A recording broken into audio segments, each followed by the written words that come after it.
Omane beme ho, omane beme ho, omane beme ho, omane beme ho, omane beme ho, omane beme ho, omane beme ho, omane beme ho, omane beme ho, omane beme ho, omane beme ho, omane beme ho. Through this, whatever merit I may have gained, may I attain the state of Avalokiteshvara and lead others also to that state of Avalokiteshvara. So so we Tibetans have the custom and the habit of reciting the Om Mani Padme Hum mantra. But while reciting the mantra, if your mind goes after jealousy, and if you are jealous of others or some negative thoughts, then that's not good. So while reciting the mantra of Avalokiteshvara, one should reflect on, think of having a good peace of mind within.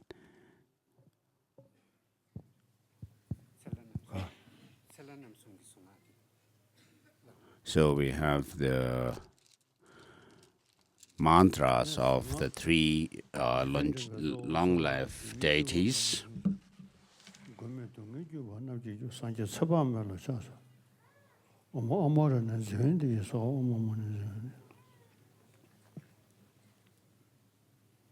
So Om Amaran Jivintaya Soha is the Amita use mantra.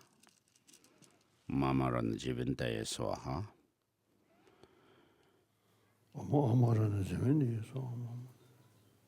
So His Holiness is reciting the mantra. Om Amaran Jivintaya Soha. That is a praise to the Aryatara. Om Tare Tutare Ture Mama Yopuni Jana Pushan Kuruso.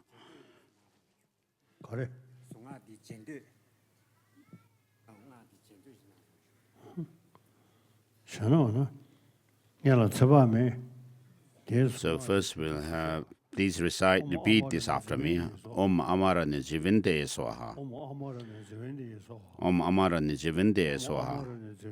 Om Amara Nijivinde Swaha. Om Amara Nijivinde Swaha.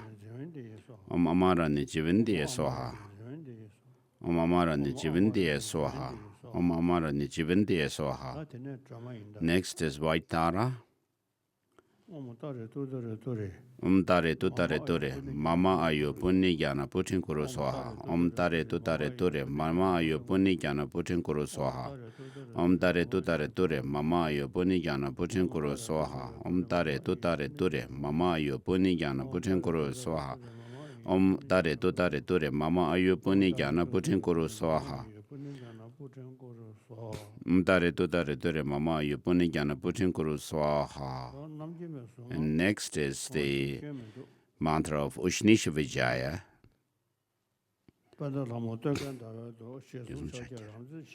This deity has 3 faces and 8 arms or hands, and this is a praise to Ushnisha Vijaya.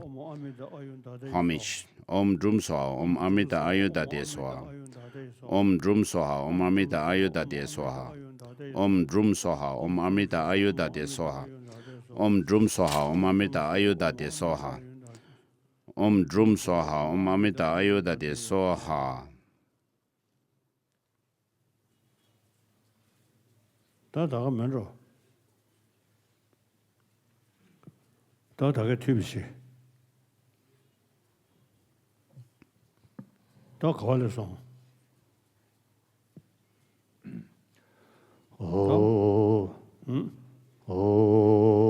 So that's all.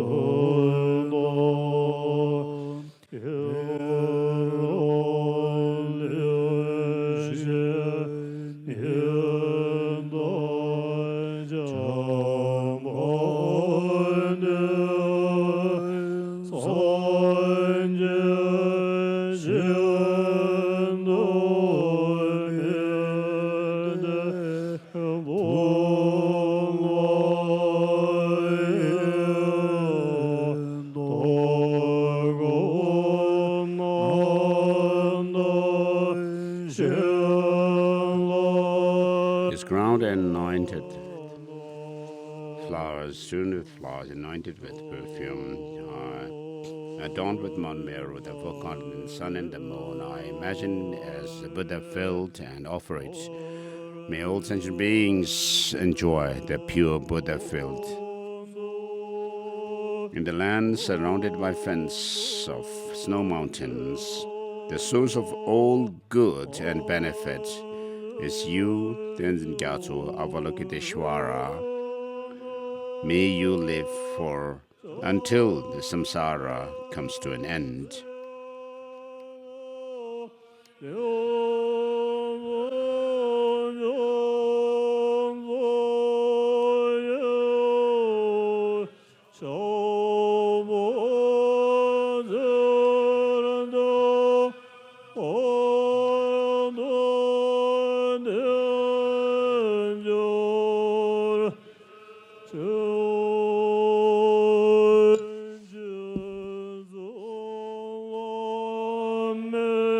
May the Venerable Guru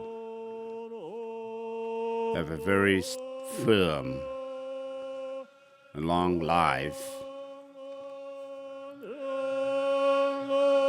and may his enlightened deeds spread far and wide in the 10 directions, and may the lamp or the light of the teaching of Tsongkhapa illuminate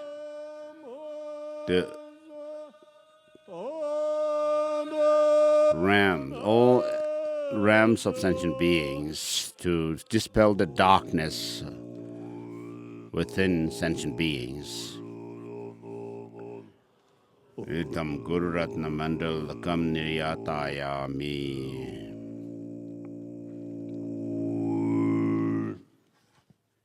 Састим иргэдийн оройн дээд чимэг ханцшгүй ажид ханцшгүй зарилгын ажид дээр хингийн 14-р далай багш данзан хэргийн тухайд алдрыг өгүүлэхэд данзан жамц багш танд Монголын нийт сүсдэн олныг төлөөлөн шав Ламин Gegeenээс чин сүжгийн үүднээс сойрхлыг талхин Zamlen do yungi shidi dipun chumbu sadengya den yonzo gengat The champion of peace in the world and our refuge, the soul refuge, the meaningful to behold, the omniscient, Your Holiness the Dalai Lama. Tambor Ombo Gangi Zichen Si Ba Panshi Gitsuvi Kyo Balami So we, I, Lama Gegeen, and the people of Mongolia, we survive under your guidance.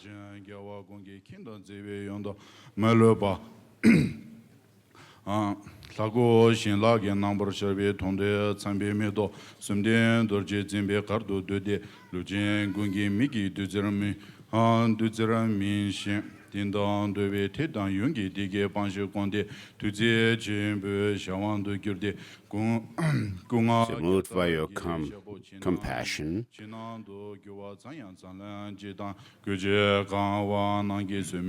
you are not wavered by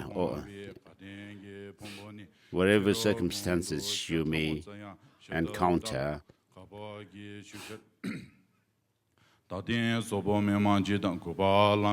Mongolian people and me, Lama Gegeen,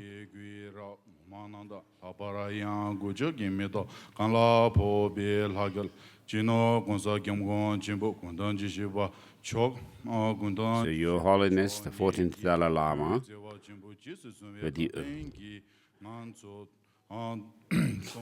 with your kindness and compassion, you have offered us this opportunity and to receive your teachings, and which we cannot repay, for which we cannot repay your kindness. So throughout our lives, we would pray to be your disciples.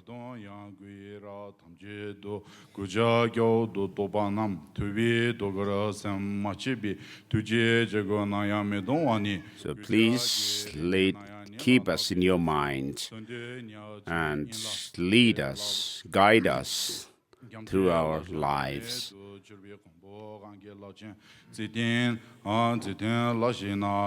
Ashupo machi kyang pongwa sirisi gi zichin tuji kuwa jagi kiwi tingwara tupura kangwi sona labochi sobi shingi chudo sede guja namgi sero gundo sundandurji zimba kangi sanzongi roba tamindevi soba shuda depalana kuwan gyaoba nam pacho jana beme minda jesu zimbi sheshi samu. So we pray that we,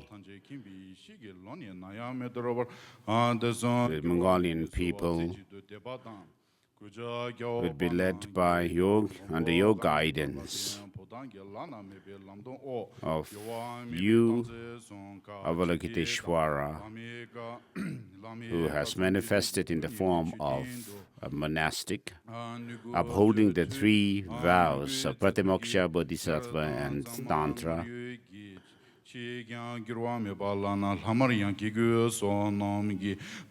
So our faith and devotion to you, Your Holiness, is unwavered. So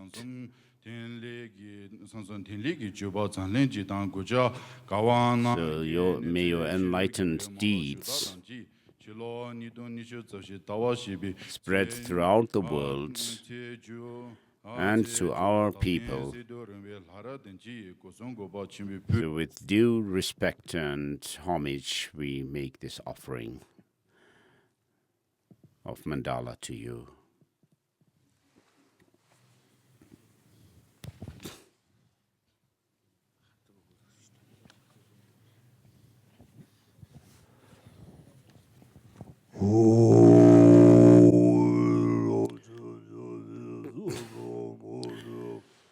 So this is the long life prayer of His Holiness, written by his two tutors.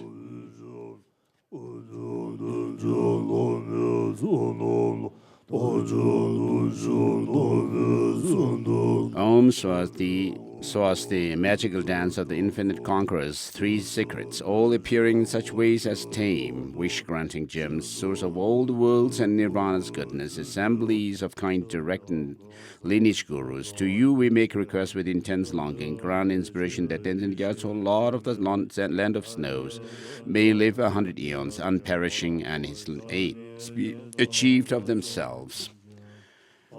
Dustless apparitions of the great bliss wisdom acting like clouds in the whole Dharmadhatu sky, appearing as countless supporting and supported mandalas, all you assemblies of Yidam deities, the meditation deities, to you we make request with intense longing. Grant inspiration that Tenzin Gyatso, Lord of the land of snows, may live 100 eons unperishing, and his aims be achieved of themselves. Abandonments and realizations complete. You help with perpetual play of the light of your actions in oceans of samsaric worlds, 10-powered ones, gods of God. All of you, infinite conquerors of the three times, to you we make request with intense longing. Grant inspiration that Tenzin Gyatso, Lord of the land of snows, may live 100 eons unperishing, and his aims be achieved of themselves. Liberating truly from the three worlds a store of jewels of uttermost purified peace, abundance of welfare, unmoving, all good, unpolluted, collections of holy dharma of the three vehicles. To you we make request with intense longing. Grant inspiration that Tenzin Gyatso, Lord of this land of snows, may live 100 eons unperishing, and his aims be achieved of themselves. Most brave in smashing the rebirth cycles machinery, gifted with gnosis, directly appraising true meaning, not stirring from liberation's Vajra city, all Arya Sangha of liberated knowledge. To you we make request with intense longing, grant inspiration that Tenzin Gyatso, Lord of the land of snows, may live 100 eons, unperishing, and his aims be achieved of themselves. In the sky soarer's land, the places and eternal grounds, with play that enjoys in 100 ways bliss and voidness, helping yogins accomplish the unexalted path, assemblies of heroes and dakinis of the three classes. To you we make request with intense longing, grant inspiration that Tenzin Gyatso, Lord of the land of snows, may live 100 years unperishing, and his aims be achieved of themselves, with an inseparable knot fixed on your hair as seal of your commission from Vajradhara, skilled in guarding the doctrine and its holders, ocean of Dharma protectors with wisdom eyes. To you we make request with intense longing, grant inspiration that Tenzin Gyatso, Lord of the land of snows, may live 100 eons, unperishing, and his aims be achieved of themselves. By virtue of this request to the non-deceptive, supreme's refuges with intense heartfelt devotion, may the sole protector of snowland beings, racked by degenerate age, ceaseless tortures, exalted Ngawang Losa Tenzin Gyatso, his three secrets unaltered, unchanging, non-declining, stay ever firm on his throne of quite indestructible Vajra essence for oceans of eons unshakable, just as he wishes, who bears on his brave shoulders the burden of all the infinite conqueror's deeds, with the essence of jewels that benefits all by powerful divine actions. May it happen spontaneously. May the fortunate eons, age of perfection, sky door, thus free beings always into refreshing spring of the sage's doctrine, increasing all times and places. May lucky signs spread to samsaras and nirvana's peaks. Let your stream of inspiring nectar, lotus bearer, ripen forever as courage in myself and others. Pleased with our offering of practice as taught, let us traverse the ocean of supreme conduct of all good, of the all good, by the power of the conquerors and their marvelous children, inspiration this children's inspiration, the non-deceptive truth of dependent arising, and our pure special intention, may all wished for aims be accomplished quickly and easily.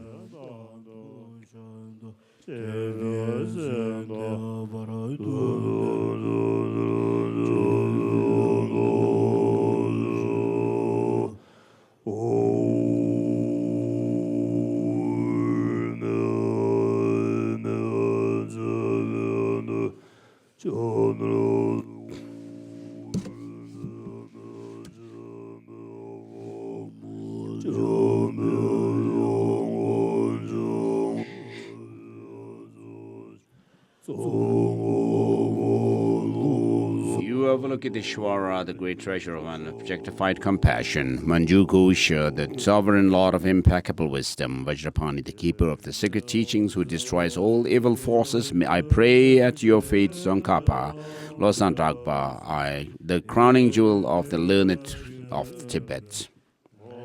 So this prayer is recited while His Holiness leaves the temple.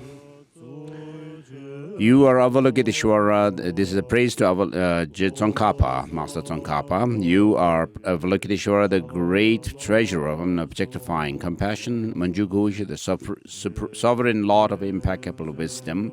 I pray at your feet, Tsongkhapa, Losantagpa, the crowning jewel of the learned of Tibet.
to